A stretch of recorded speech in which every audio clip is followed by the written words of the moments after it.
I would like to welcome everyone to our webinar today. We have a fantastic lineup of speakers, and we encourage you to engage them freely throughout the webinar. My name is Kelly Shiohira, and I'm the host of today's session. I'm the director of the Global Science of Learning Network. We're an international network of scientists, researchers, education practitioners of all types, funders, and policymakers, all of whom are invested in the better integration of the science of learning, what we know about how we actually learn, and how learning happens into education policy and practice. Across our network, we've seen an increased interest in artificial intelligence, its impact on our lives, society, how we think, education, and of course, our focus today, policy and its associated implementation. I'm very much looking forward to the session, and please feel free to leave some questions and to interact in the session. We will have an audience participation section. And with that, I would like to hand over to our moderator today, Carla Aerts, to introduce our speakers and herself. Thank you, Kelly. Hello, everyone. It's a great pleasure to be with you and to have these three distinguished speakers with us for today's webinar, which will look into kind of the science of learning and AI and what it also means for policy and policy making. So today we have with us from the UK, Lord Jim Knight.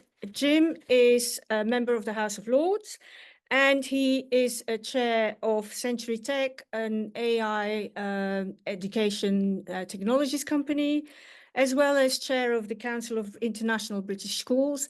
And it's fair to say that Jim is probably one of the most outspoken members in the House of Lords and other policy realms in the UK on the use of technologies in education for the augmentation of teaching and learning. As well as Jim, we've got Dr. Liane Zhukovsky. Liane is Chief Science Officer at Brainleap Technologies. She is also an associate professor at Northeastern University, and she's also the director of the Neurogaming Center. Liane is also heavily involved in a lot of technologies, and especially with the science of learning angle, but her research also straddles gaming, and she has done some work in the UK around autism with teenagers in Sheffield, if I'm not mistaken. And last but certainly not least, we've got Aditi Chakravarti, who is the CEO of AERDF, the Advanced Education Development Fund. This organization focuses a lot on Black and Latino learners in the US. So that brings another dimension that we often overlook when it comes to the science of learning and AI to this debate. So I'd rather get on with it swiftly. So I'm going to start asking our speakers a couple of questions to get the show on the road. Okay, Liane, can I start with you? Obviously, we are bringing the science of learning to the center of this discussion, which is also what GSoLEN is concerned with. But at the same time, we're also looking at a new era. It's not that new anymore, but it's certainly racing ahead with a vengeance, which is obviously AI in different guises and with different announcements virtually hourly now rather than daily. So you as a science of learning researcher also involved in technologies, and how do you see this kind of the science of learning also looking in terms of policy making, and how do you see that kind of connection of AI, but especially the science of learning and policy making work out, and what do you think from your perspective might be missing, or maybe it's not missing at all? Thank you, Carla. I think that as much as everything is changing with AI coming into our technology space, what hasn't really changed is the principles of science of learning, right? And I think that if we try to think about policy in terms of forwarding what we know is great for student learning, active learning, encouraging deep processing, helping children to engage in meaningful reflection, practices like spaced learning, spaced practice. These are things that we, hope in all of our classrooms, whether they're technology enabled or not, this is what we want to see kids do. We want learning to be accessible, and we want it to be adaptive. And there's great hope for what we can get from AI to do this. But obviously, there's also a lot of risks, right? We need to have guardrails in place so that our learners are well served and not at risk. And this is where I think that this kind of forum is exactly what we need in order to make sure that we're having a nuanced discussion with multiple different voices and concerns to figure out exactly how we put those guardrails in place so that we can bring forth what we know to be best practices in learning, using these new tools to support teachers so that they can bring their expertise and sort of get a little bit more out of their time and effort to support individual kids. Thank you.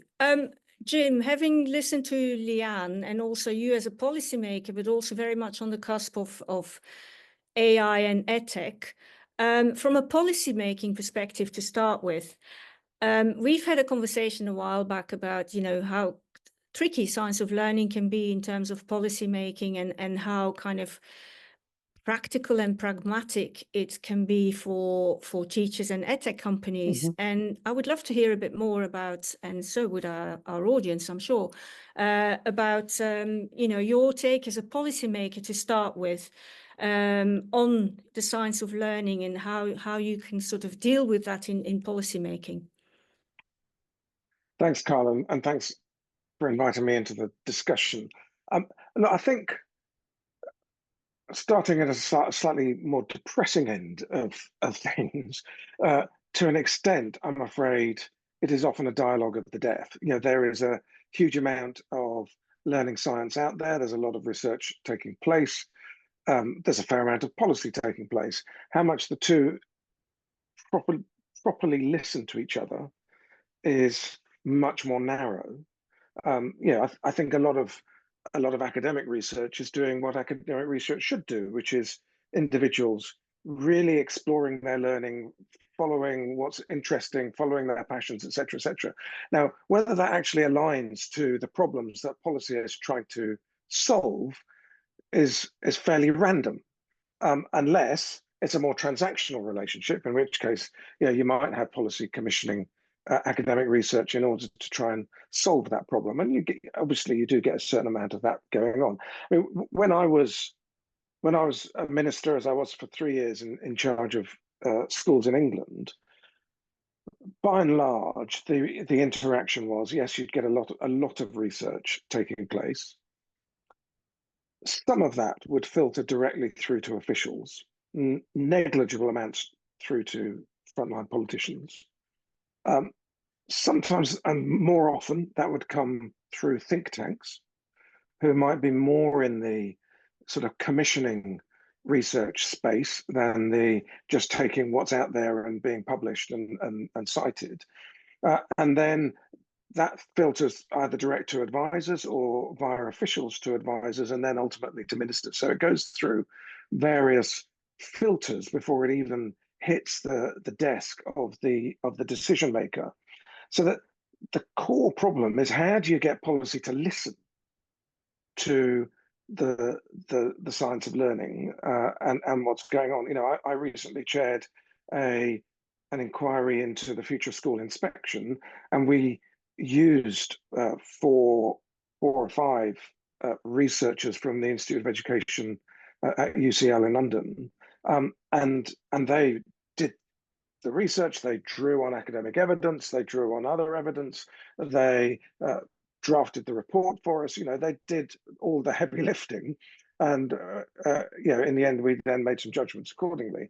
The fact that we were making judgments, I suppose, then goes to another problem, which is, in a way, it feels at a policy end, it feels like there's evidence for anything that you want. If you look hard enough, you can find evidence to justify any kind of policy. And so, which way around that goes is another question. There's quite a lot of evidence around pedagogy. Now, that's not something policy should get involved in. Currently, we're reviewing we just started a curriculum review led by academic researchers, in particular Professor Becky Francis. Now, how much she's going to end up reflecting on pedagogy in order to deliver the aims that we want of schooling and how much is going to lean on prescription in the curriculum is going to be an interesting question. She wants evidence. Now, that's really important and really valid, obviously.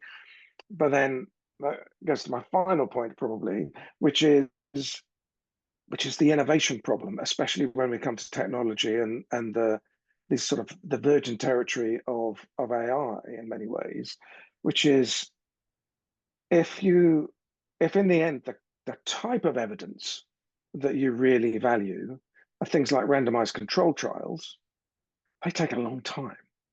They're a bit frustrating for policy because you don't want to wait that long.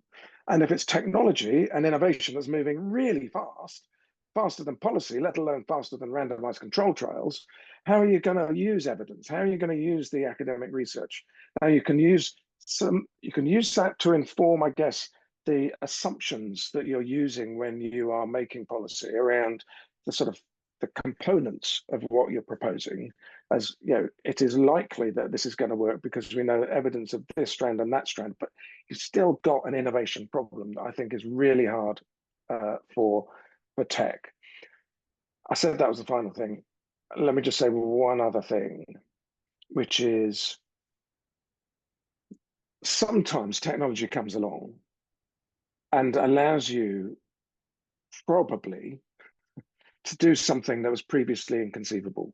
And AI is in this space where you're you're not talking about something that's incremental and therefore informed by the science of learning so much as, oh, crikey, they're doing that. That's a massive disruption. What are we going to do about it? Or crikey, it could do that. Should we chase after that? Because that's, that could solve the problem of achievement and mental health and behavior and make things really engaging and create learner autonomy and retain our teachers and could make everything beautiful and wonderful and the garden is rosy and we move into this utopian world that doesn't exist. Well, sometimes you see a prize and you just kind of want to go after it.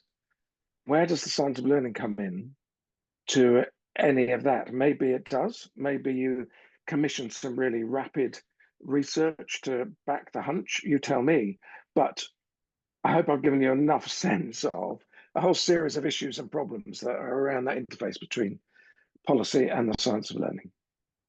You certainly have, and I'm sure this is going to kind of influence our discussion hugely going forward.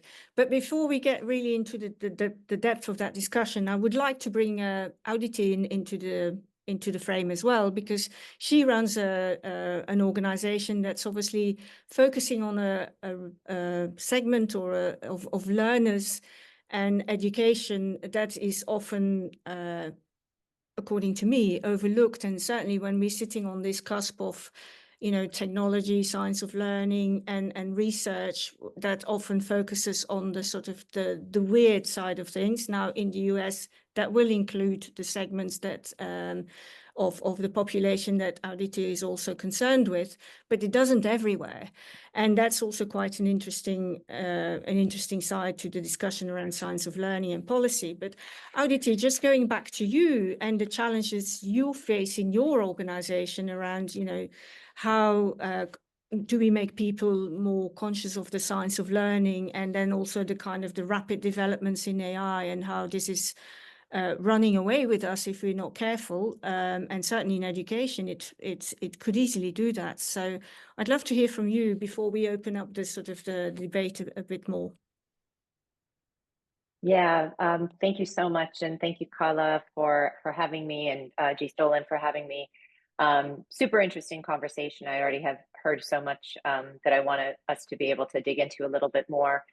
It might make sense for me to do a bit of a framing about who we are at ERDIF. Please do, yes. As we to help answer this question. So ERDIF is an advanced R&D organization, and for those in the U.S., you might be familiar with the ARPAs, DARPA or ARPA Energy, ARPA Health. These are advanced research project agencies, and ERDIF was modeled on these advanced research project agencies with the charge of pursuing breakthroughs in scientific knowledge and technology in order to unlock transformative learning outcomes for our priority learners who are Black and Latino learners and learners experiencing poverty, and ultimately for all learners. So the way we do this is through coordinated 5-year inclusive R&D programs. We currently have 3 such programs. I'll speak more to those later, and we'll soon be announcing our 4th program. And in each of these programs, we bring scientists and scholars together with educators and product developers to pursue new science and technical capabilities through iterative cycles of research, co-design, and testing of prototype products. So one of the foundational assumptions and theories that we have here to address one of the challenges that Lord Knight spoke to when it comes to addressing both the need to generate evidence and also innovation is that can be a very slow, long process to get to high standards of evidence while you are innovating new products. And so by creating an inclusive process where the innovation is happening in context with the researchers iteratively through a co-design and development and R&D process, we believe we can actually shorten the time frame to get to the kind of rigorous evidence that we want to be able to point to. Will it be 1 or 2 years? No, but within our 5-year programs, we will be able to have RCTs by the end of that. And in fact, with one of our current programs, we already are in RCTs for a couple of the prototypes that we're testing. So that's just a little bit about ERDIF and what it is that we do and how we approach the work.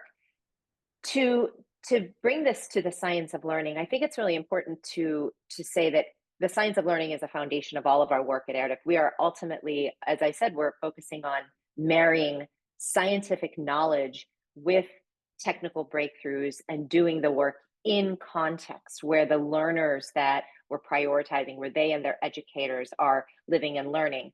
And so we start with the science of learning. The science of learning tells us that all children can learn. There is a body of science around how children learn, and very little of this science makes its way into practice, products, and policies. At least in the United States, educators learn very little about the science of learning when they are preparing to go into the classroom and teach. And product developers are rarely building products with the latest science in mind. And as Lord Knight spoke to, policymakers don't pay that much attention to the science of learning. And here they pay much more attention to how we assess students, how we measure students than they do to how it is that students learn. So our organization was founded with the premise that the science of learning should be the starting point for education R&D, and yet the basic science is not enough. We have to consider the contexts in which learning happens, the challenges that different learners face, and the realities of education systems. And so then we do our R&D within those contexts in order to have real impact. And that is where our prioritization of Black and Latino learners and students experiencing poverty comes into play. So there are really 2 things here. One, we know that there are deep inequities within the system of K-12 education in the US, inequities that are systemic, that disproportionately impact our priority learners. And we know from the science of learning and human development that context and environment play a huge role in how we learn and how children learn, and that these factors are not very well attended to in a lot of the existing science and products and practices.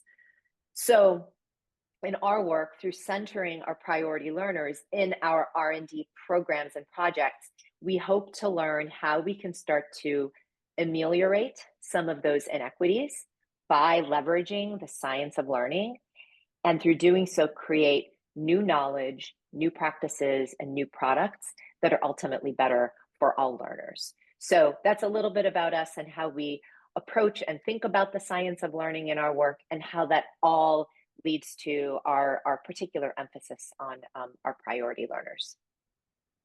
Thank you very much. I think we've got very sort of a really nice narrative going through this webinar already that will give us lots of thoughts and for further discussion. Before I go back to Leanne, I just want to invite the audience to post questions in the chat, so that if you've got particular questions for us, don't hesitate to put them in the chat and we'll try and get to them as much as we can. So Leanne, going back to you, you've heard some very interesting views on science of learning, also quite, I would say, a bit at the end of a spectrum, I suppose. Whereas, you know, Audity's organization is really ingrained in the use of it. And whereas Jim, former education minister and now in the House of Lords in the UK, is kind of grappling with, you know, how do we deal with this from a policy perspective? So you, as a science of learning researcher, and very much embedded in the domain, which is vast, how do you kind of respond to this?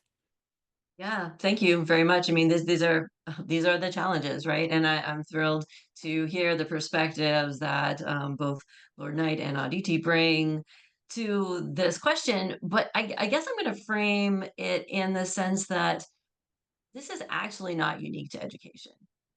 The challenges that we have here, that academic research has been sort of, wrought to engage, the way in which we engage it has this way of making what I'm going to call glass candy. We're challenged to come up with interesting, novel ways of putting things together and testing them in a rigorous, very repeatable way and publishing on it. And we release these things which are beautiful and inedible. And we really need, and this happens in health research, which I am also a health researcher in a different flavor of what I do.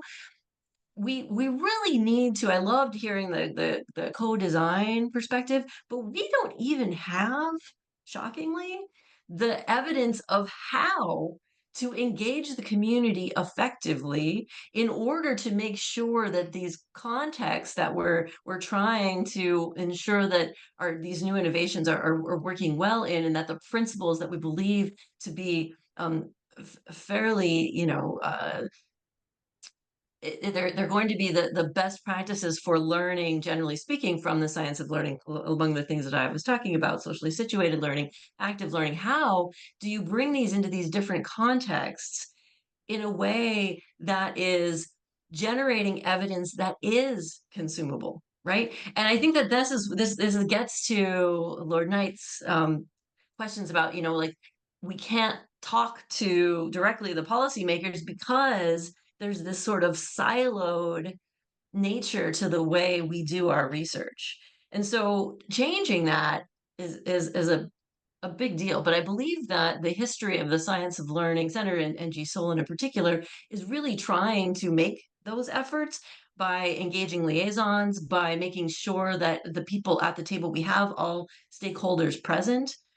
That is one way forward. There's actually a model in health research called the 7P framework for making sure that all of the stakeholders are present for trying to make innovation in health.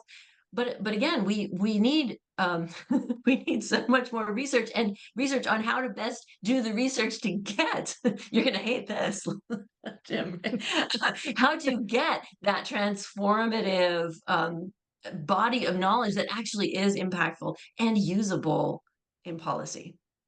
Hopefully that helps.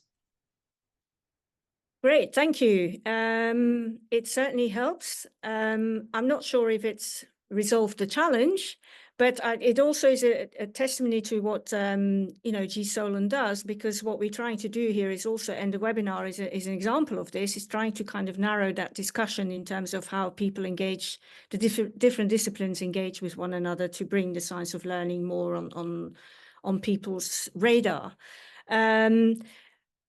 Jim, just going back to you, you've heard, lots of arguments here. You've also heard different contexts being discussed in terms of Audity's work and Leanne's work. I also would like to add here, and especially also when it comes to AI, because we so often kind of look at a common denominator in education that is meant to work for everyone. Yeah, education is one of the messiest things on the planet. So, so how do you kind of, having listened to Aditi and Leanne, how do you kind of look at this now? Look, there were lots of things going through my head listening to both of them, and you know, I'm really interested, Aditi, in that co-creation work that you're doing, and the opportunity to speed some things up. And I loved the glass. I can't remember what the glass thing was, but that idea of something beautiful. Yeah, glass candy, something beautiful and precious, but not really much use. I mean, in medicine, in health here in the UK, we have a, if you like, a two-stage process for novel things to be introduced into our system. We have a medical research council, which essentially, well, no, it's the Medical Regulation Authority, that's right, who essentially tell us whether or not something is effective. And then we have another process, the National Institute of Clinical Excellence, which then decides whether or not it should be funded by our National Health Service and therefore used across health. We don't have anything like that for education. And as you say, it's much messier and in so many ways, it's so much more difficult. We used to, for technology, have an organization here called BECTA, which stood for something like the British Education Technology Agency. I can't remember what the C stood for, Communication and Technology Agency, probably. Now that, as a government-funded agency, did do some of that work in looking at the technology that was around and assessing it and published research reports and that were used all over the world around what might be effective in the classroom. In the end, though, Carla, I think it goes to essentially going to the problem. What's the problems that policy are trying to solve? And how, you know, it's almost like we need an AI or indeed an organization like yours who can go, okay, so if your problem is that we don't have enough pupils from minorities doing well in maths, and so we're interested in what might be engaging those sorts of young people in maths. Is it a curriculum problem? Is it a pedagogy problem? Is the technique that the research tells us we probably should use one that is sufficiently engaging? Is it going to enhance or hinder mental health of those young people? Because that's also a crisis that we've also got to grapple with. Is it interesting to teach, or is it going to further our retention problem where nobody wants to teach maths anymore? So it's a sort of, what's the problem statement and what's the abstraction of that problem statement in a way, and what research is out there already, and where are the gaps, and could we commission some more and maybe co-created along the lines we heard about earlier? And then what's the reflection on that? Is there any further research that's already been done which says, well, yeah, but if you go hell for leather with that, you know, silver bullet, what's going to be a problem along the way? You know, mental health, retention, etc., etc. And it's that meta-analysis that would really help us in policy, that is allowed to link together all the various bits of research to then tell us, yeah, okay, probably it's going to tell us that actually learners are different and we need lots of different strategies for tackling your problems, and that therefore you need a set of tools in your armory, and each individual teacher as professionals then need to be trusted with the people that are leading them to pick the right tools for their particular context and their set of learners. Great, thank you, Jim. Aditi, I would like very much for you to respond to what Jim has just raised. And also, I've got a question for you, if I can just weave that in as well before you answer, is that one of our members in the audience is very interested in sort of the research around lower income, underserved communities, and to what extent that's been developed already, And the person asking the question is also volunteering, tutoring boys and girls clubs in where the inequities in education are very evident. So he would like to find out a bit more in terms of where you are with the research, and that may also weave into Jim's question, discussion now too.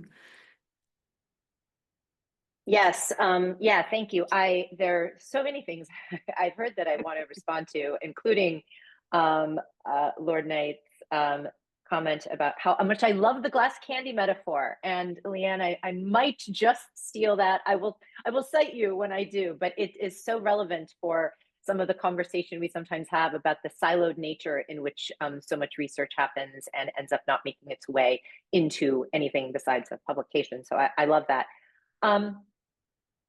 Yeah, I think one thing I was reflecting on as Jim was speaking is this idea of what is the role of policy relative to the role of the research and the role of the products and the systems, the educators and other. And it occurs to me that if we take a true learning science driven approach that reflects the truth that when you really think about the whole child and the whole learner and their experience, so much of learning is contextual, it's personal, it's different in different communities. It is so dependent on a set of factors that a policymaker, even at the local level, certainly not at a state or federal level, when you speak from the US perspective, is going to be able to get right in there and be able to dictate what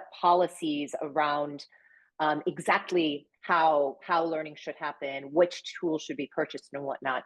And instead, I think about an ideal policy environment, maybe similar to something that we're engaged in here as members. ERDF is a member of ALLI, which is the Alliance for Learning Innovation, and it is an alliance of organizations. I believe GSoLEN may be a part as well. It's an alliance of organizations and researchers and policymakers advocating for better policy that advances the goals of what we are trying to do through the science of learning and innovation. So policy here is, I think there is an opportunity to think about what are the goals, how do we do work that is evidence-driven, what is the appropriate role of these of technologies, AI and others, what safeguards do we need to be thinking about when we're thinking about technologies such as AI? That's certainly something in our work at ERDF that we think about a lot. Our work starts from the science of learning and human development. We start with this question of what does research tell us about how students learn best, the social and emotional and human aspects of learning, and the teacher's unique and important role. And we certainly hope that policy understands that and prioritizes that set of knowledge. And then we ask, is there a safe and ethical way that AI can play a supporting role as a positive accelerant of that kind of learning? Because we know that AI is an accelerant. It can accelerate really good, powerful things, and it can also accelerate bad things. And we have to guard against that. So we're really mindful that there are models out there that exist that rely on large quantities of existing data, as generative AI does, for instance. Automated voice recognition technologies that are trained on existing data. And we find that many times there's a lot of bias baked into those data sets, and building tools or leveraging those kinds of technologies without understanding the biases and the risks and the potential ethics concerns of doing so, that would be problematic. And that is a place where policy can play an important role. Our R&D approach requires testing the application of any AI that our programs are working with to ensure fairness and safety, and making sure that we don't accelerate harms.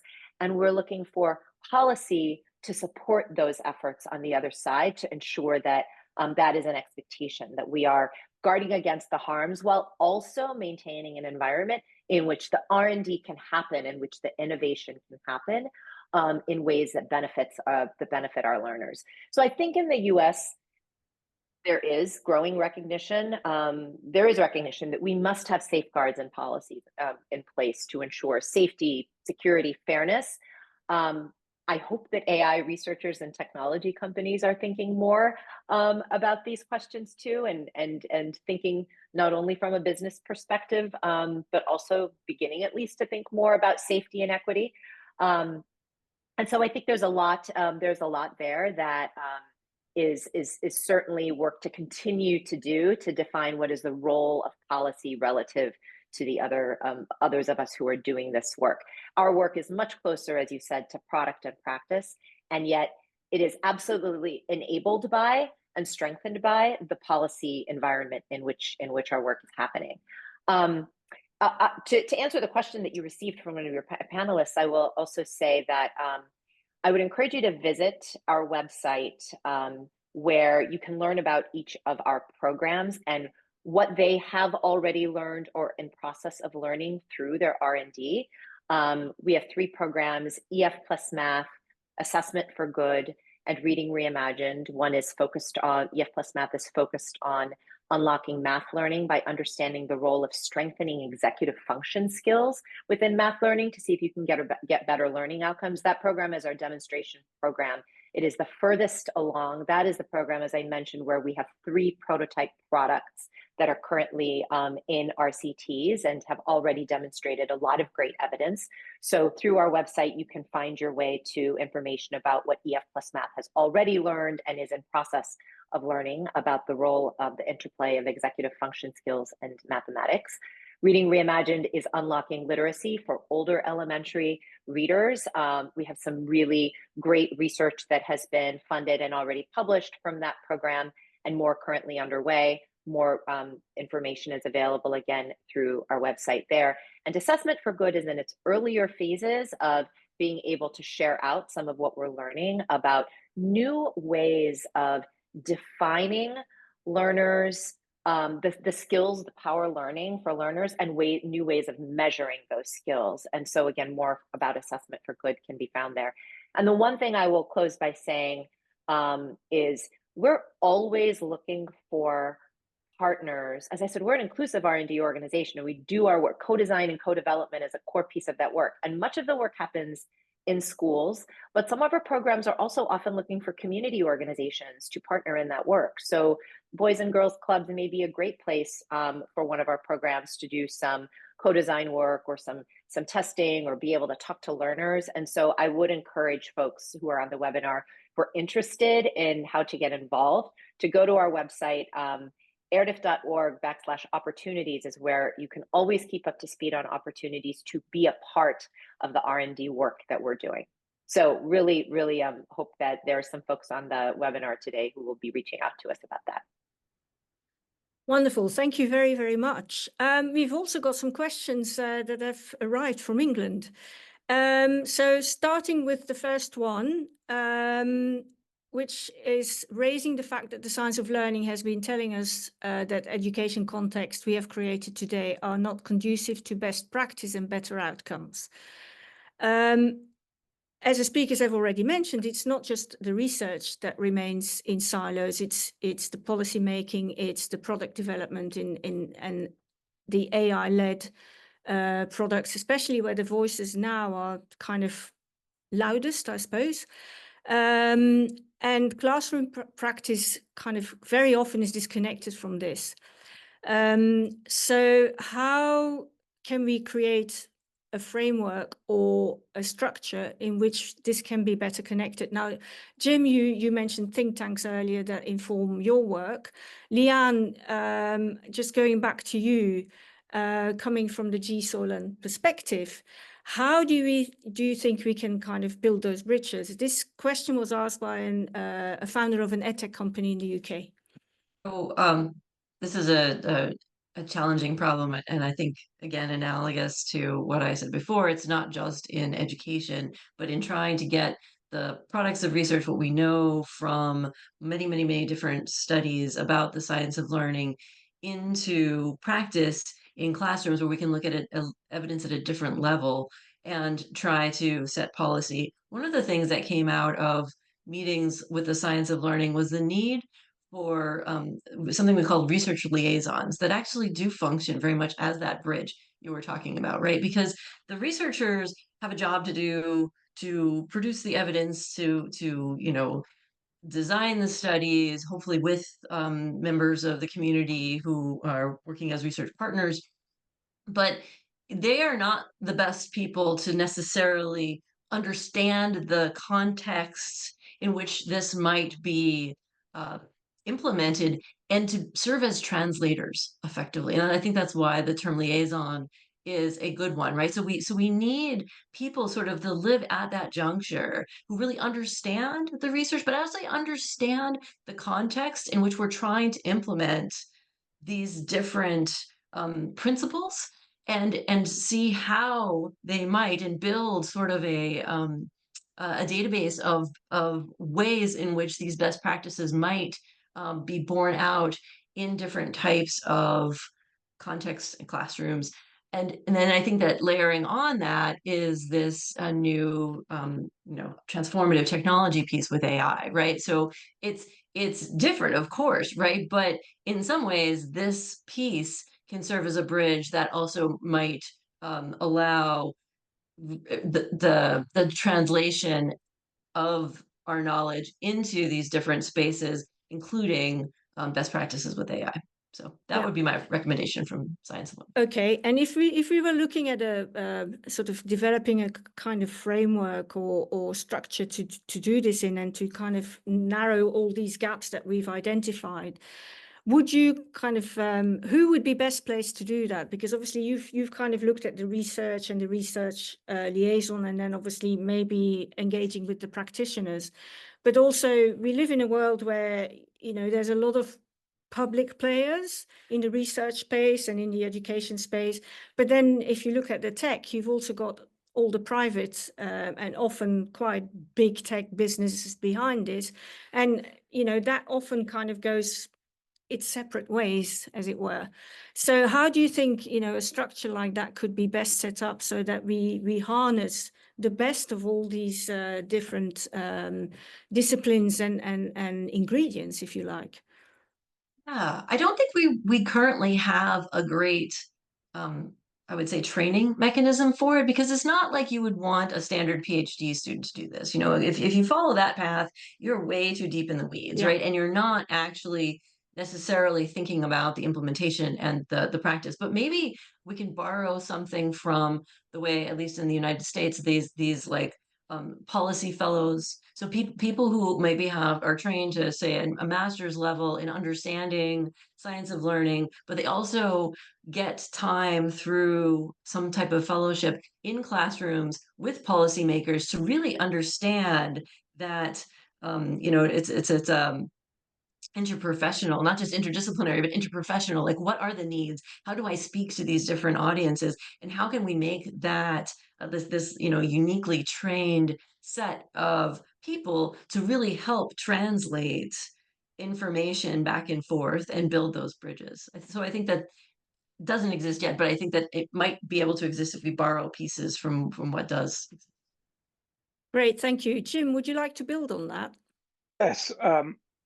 Look, I suppose my reflection on this is, I think I can see in an ideal world how this might work. In an ideal world, we have teachers, the largest single profession in the world, properly trusted and regarded, properly nurtured as a profession, who have time for their own professional development. The UK is probably about the worst in the world for giving teachers time for that within their working week. But they then have a direct connection, and the people who lead them have a direct connection with the science of learning and with the research. Because my sense of this is most of this is about pedagogy, and that is their core business as teachers, is to understand pedagogically how to use some of the new findings around how learning works and what we now know about neuroscience, etc., etc. So that's the core of how it all connects. And I loved Emma's question that we're trying to answer, incidentally, about all of the silos. Now, that then should be informed by policy setting out what are the outcomes that we're looking for. What are the problems that we want solving? What's the change that we're after in terms of outcomes? And now, as policy, I'm going to set back and trust you lot, the profession, to get on with it. And if I have set that out clearly enough, then the product people in tech and elsewhere who are making products that they want to sell to those professionals are going to go, oh, okay, this is what policy now wants. That's therefore where the money's going to be spent. That's therefore what the teachers are going to be interested in buying. So we will adapt or innovate around those clear outcomes. Now, that all kind of works and or could work in theory. You might occasionally get something where that loop feeds back to policy and says, yeah, but there's an obstacle. There's an obstacle, which is we all need devices in our classrooms and connectivity at home and at school in order to make these pedagogic changes. So we need more money, please. And then, you know, there's an argument with the finance ministry about whether or not there is more money for that, or whether there's a different way of doing it. Or it might be there's an obstacle in that we need more CPD time. We need more professional development time for teachers. You're going to have to mandate it. You're going to have to resource a load more teachers. And, you know, you end up with another discussion with the finance ministry about whether we can resource that. But then you have the other, in reality, the other problem, which I suppose is democracy, which is that politicians, policymakers, they end up, you know, on only one occasion did I announce an outcome that I wanted and was explicit as a minister that I didn't know how we were going to get there, because yeah, that is really antithetical to what a politician does. Yeah, we are solutionizers. We are asked, you know, once we articulate a problem, within a nanosecond, someone in the media is going to say, so what's the answer? As a politician, I can't really wait. And I've also got to get re-elected in 4 years in our system, 4 or 5 years. And so I definitely need this whole ecosystem that I've described that ideally would work with everyone joined together and talking beautifully. I need an outcome. I need that outcome that I said at the beginning we were going to solve to actually deliver the outcome. And so that's why we end up controlling as politicians and having civil servants and machinery of government trying to control everything because they're impatient. That's all it's about. It's just we need delivery because we've got to get re-elected, folks. You know, that's the reality. And so in the real world, how we get around to that is hard, and it's a relationship. It's a discussion between the centre and the, you know, the ground, the classroom, around who decides and how much do we trust from the centre, how much does the centre serve teachers and how much do the teachers serve the centre.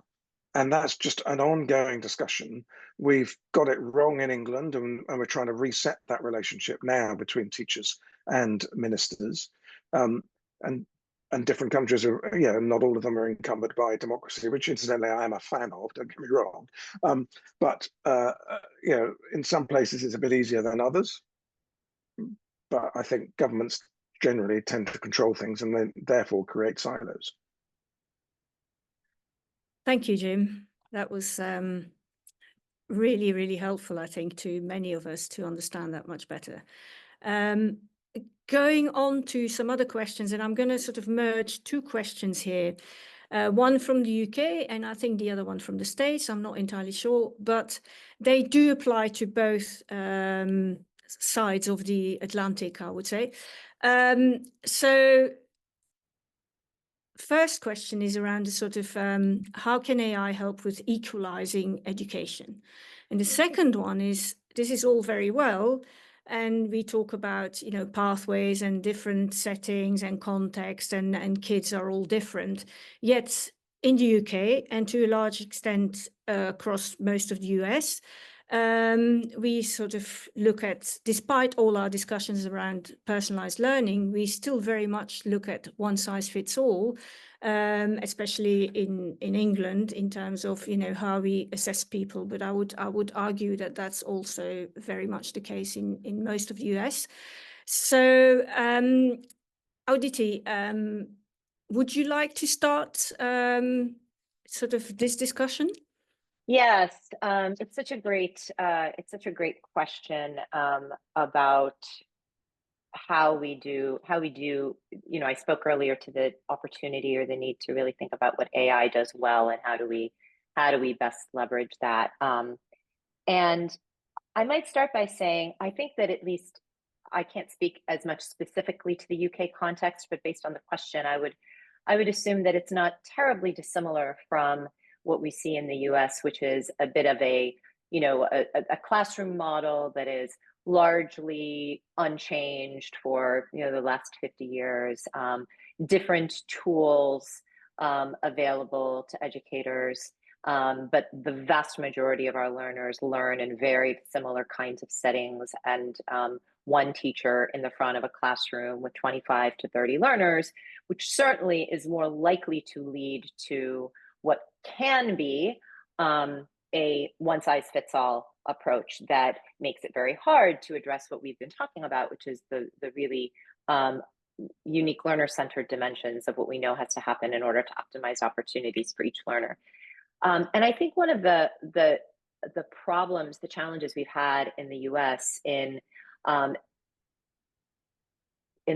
maybe the way that often ed tech and technology has been applied is that personalized learning has gotten the language of personalized learning, the terminology around personalized learning has gotten a bit of a bad rap in research circles and circles where people are really focused about outcomes for learners because of the ways in which that nomenclature was used to really create learning experiences that aren't truly personalized in the learning science kind of ways that we're talking about, of really addressing what it is that learners' unique needs might be. And I think we are now entering a moment, at least many believe, who really understand what AI can do now and what AI may be able to do in the coming years, to be able to get that right.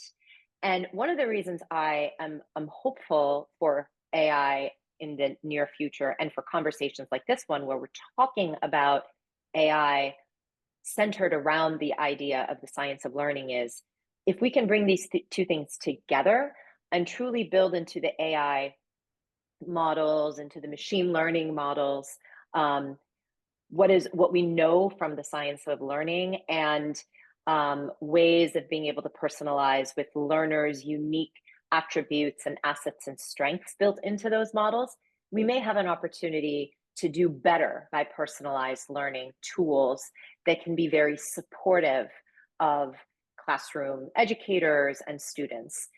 So for instance, a teacher who is teaching a classroom of students to read who have different language backgrounds and linguistic backgrounds and different reading levels, maybe needing different kinds of tools to reach each of those readers, even if ultimately the literacy goal is the same. You're trying to get them to read English to a certain degree of proficiency. And so that's one of the things that our Reading Reimagined program is exploring in the literacy building application that they're creating, which is synthesizing rigorous research that researchers have done, which, to borrow Leanne's language, exists as hard candy, as glass candy research in different places. How can we take that and bring that into an integrated technology application and test the use of AI as a way to personalize what we deliver to learners in a way that reflects not only what their skill level is, but also is English their first language? Are they coming as a Spanish speaker, as somebody who speaks with a dialect, and recognize that may introduce different needs for how it is that we might want to coach them or support them through the learning. And so that's just one example. Each of our programs is looking at it in similar ways, how AI can play this supporting role and also be leveraged in a way that improves the personalization in this truly deep science of learning centered way that I don't think that we have sufficiently done before. Personalization, when led from the tech perspective only, without attention to the learners and their needs and the research and what that would tell us, that's what it might lead us to. And I think what we need to get to, and I love that Lord Knight used the language around this ecosystem, and certainly the ecosystem is something that we talk about all the time in our work at ERDF. It is about breaking down the silos that exist between the work of the researchers, the work of the technology product developers, the policymakers, and the educators and students who just kind of get whatever they get at the tail end once it goes through all of these silos, and maybe some things make their way through and some things have no evidence behind them at all. So while we don't have, I don't say that we have it yet, we are working on something of the framework. I don't think it is a one size fits all framework either. There are multiple different models of what that process of co-design and development and partnership can look like. But, you know, for example, in our Reading Reimagined program, this app is being developed with involvement from researchers such as Dr. Julie Washington, who has done some amazing research on literacy for older readers. She's a basic researcher who's been brought into this R&D process alongside Dr. Jason Gateman at Stanford University, who has built this AI-powered way to measure the decoding skills. So very much an applied R&D project using AI. He's not a literacy researcher. She's not an AI engineer, but the two of them are working together with the product team that's actually building this application. And they are a team. They're working as a team on these iterative cycles. And that is one way in which we see that we can, and we're proving this out through our current programs, but we have this opportunity to start to break down those silos, start to build some common language across these silos, and particularly if we're doing that work with educators who don't live in the ideal world. They don't have all of these tools. They're not trained in neuroscience. They're not trained. They don't learn about the learning science. They're learning too. In these co-design teams, when researchers come in, they learn so much in that process that the researchers and the product developers learn from them, the expertise they bring as the practitioners in these spaces. So that model, I think, I'm optimistic that it can lead to at least a few templates for these kinds of frameworks that we can start to bring to more and more of these product development settings, and ultimately be able to arm policymakers with these things as well. Wonderful. Thank you very, very much. Unfortunately, as is always the case when things are interesting, time becomes your enemy. So, Jim, I would like you, before I go back to Leanne, just react very quickly to that, AI equalizer, as well as the one-fits-all question in the UK.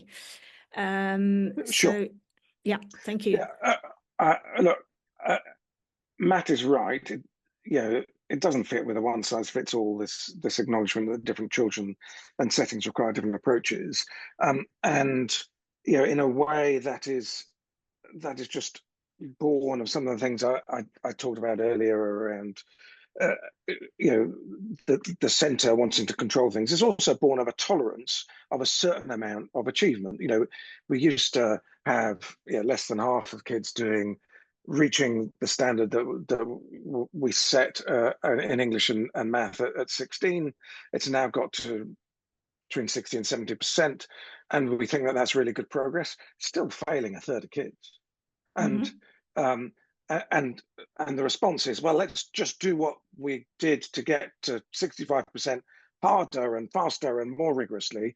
Well, maybe that's probably never going to work, because there's something about it that just is failing to engage the teachers and the learners in that other third. Maybe we need to try something else in addition. So that's a big part of the problem. Now, AI, I think, subject to all of the problems that Aditya in particular articulated earlier around bias and some of the privacy issues and some of the ethical things. But AI does have the potential to really help us, I think. It does have the potential, as she's set out, I think, to allow us to move into a sort of hyper differentiation where we really understand the learners that teachers are trying to serve. And the machine in turn perhaps understands the teacher as well, and the strengths and weaknesses of the teacher, and can lean into some of that too, and to offer a range of other approaches that the teacher may not have thought of. I think that AI is pretty good at matching, mostly through dating apps, but it's pretty good at matching, and we should probably lean into that a bit more. And then the final thing would be, I guess, around the digital cultures, which are sort of antithetical to where we are in policy, which is, and I shouldn't say this, but where the digital culture and the product development culture is user-led. It's about A/B testing. It's about getting really close to the user experience. Now, policy doesn't really do that. It sort of likes to hang itself to a particular solution or set of solutions as something that it drives centrally, rather than constantly going back to the learner experience, the teacher experience, what's working, who is it working for, who's it not working for, how do we readjust that, how do we differentiate our own approach. And there's something really exciting about bringing that digital culture much more strongly into policy, and as part of the rollout of more AI tools for teachers to not only ease workload and make their professional lives easier, but really empower them to that hyper differentiation that I think could be transformation. Great, thank you. Leanne, I'd love you to kind of respond to what you've just heard, but there's another little bit of a question that I would like you to add to that, which is also in terms of knowledge transfer and how we kind of get knowledge transfers, experts and researchers kind of involved in all of this, because we've got, I mean, you hinted at the kind of liaison and the translators. That's one side of it, but there's also the kind of knowledge transfer to kind of make sure that the science of learning knowledge transfer in the context of AI, in the context of what the other two speakers have kind of discussed around it, how that works. And that will close our webinar as well.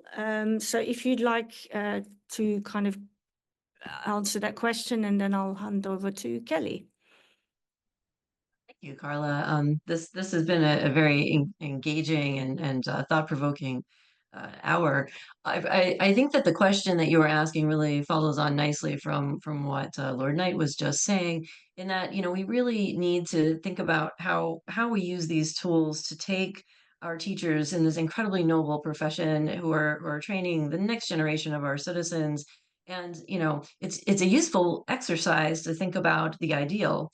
But most unfortunately, our teachers are largely not in an ideal setting at all, and they're burned out and they don't have the time that they would like to have for professional development. So how might we use these tools to help them? How might we use these ideas of liaisons for knowledge transfers to allow them to do the work that they set out to do so that they can individualize learning, right? So I think these tools, we need a lot more of that very contextual research that Aditi is leading, in the space, but having some policies that encourage us to really trust our teachers, inform our teachers. So with regard to knowledge transfer, we need more opportunities to get information in front of the people who need them most, and it is the teachers, but it's also the people who are making policy, right?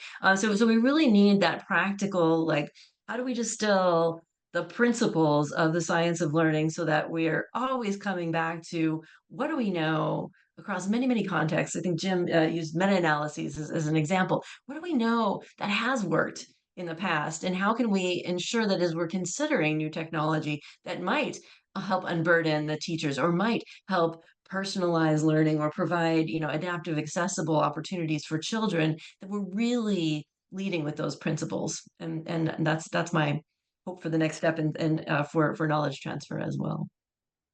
Thank you very much. I would like to thank everybody for attending this webinar. It's been very engaging for me to be talking to you all. And I think this is a conversation that could go on for another couple of hours. But as we haven't got another couple of hours, I would like to hand over to Kelly to close the webinar. Kelly, over to you. Thank you so much, Carla. This has been a really wonderful and insightful session, and I would really like to thank our speakers and you, Carla, as the moderator, for guiding us through this, as well as the audience members who participated through questions and comments. This discussion has really highlighted some of the challenges that are inherent in integrating the science of learning into policy, and especially in the context of something as swiftly evolving as AI. What's clear from our network is that scientists want their work to matter, and researchers want their findings to be applied. Practitioners want to be effective, they want to be evidence-driven, they want to make a difference in the lives of their students. And funders and policymakers want to enable learning, equality, equity, and all of these things that we've discussed today. But the silos are a challenge, and the speed is a challenge, even at just the national level. And they get even worse internationally, quite frankly. The need is great. Recent reports indicate that up to 70% of students in low and middle income countries are living in learning poverty. And this is despite decades of effort from dedicated, resourceful innovators who have tackled this problem and learning in these developing contexts. We're missing something. Our cycles of development and innovation and implementation are just too siloed. We can do better through a clearer picture of how learning happens. I believe we can do better through collaboration in our innovation and closer relationships between education practice and the science of learning. At GSoLEN, that's what we're invested in. We're creating channels and infrastructure for this international and intersectoral collaboration. It's technical infrastructure and it's interpersonal infrastructure. And I would like to highlight that it's multi-directional. I don't really like to talk about translation, to be honest, because translation, in my mind, is one direction, and that's not going to be sufficient. It will just yield more of the glass candy effect, you know, if we are only going from science to practice.